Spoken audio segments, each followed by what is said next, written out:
غلط سنا ہے آپ نے کہ اللہ جب کسی سے ناراض ہوتا ہے تو سجدے کی توفیق چھین لیتا ہے. اللہ ناراض نہیں ہوتا بھائی، اللہ دینے والوں میں سے ہے، لینے والوں میں سے نہیں ہے. اگر اللہ صرف کچھ گناہوں کی وجہ سے، کچھ خطاؤں کی وجہ سے انسان سے سجدے کی توفیق چھیننے لگ جائے تو فرشتے ہی رہ جائیں گے پھر اللہ کو سجدہ کرنے کے لیے.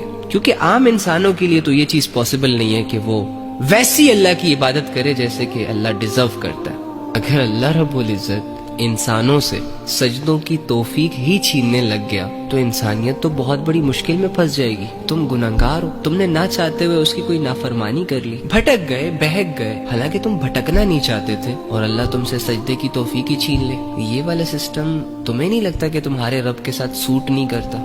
آپ نے اپنے آپ کو جج کرنا ہے، شوق سے کرے، لیکن اپنے چھوٹے سے دماغ سے، جس کو یہ دنیا ہی نہیں سمجھ آ رہی، اس دماغ سے اپنے رب کو مت جج کیا کرے. وہ رب جس کی رحمت نبی صلی اللہ علیہ وآلہ وسلم نے لوگوں کو سمجھائی، جس کے محبت کے جذبے نبی صلی اللہ علیہ وآلہ وسلم نے لوگوں کے دلوں میں ڈالے، اس رب کو اتنے تنگ زاویے سے نہ جج کیا کریں. جس دن تمہیں یہ یقین آ گیا نا کہ تمہارا رب باوجود اس کے کہ تم گناہگار ہو، بدکار ہو، تم اس سے دور جا رہے ہو، لیکن وہ رب تم سے اس کنڈیشن میں بھی راضی ہے، سٹل تمہارے گناہوں کو معاف کرنے کے لیے تیار ہے، تو پھر اللہ کی محبت میں تم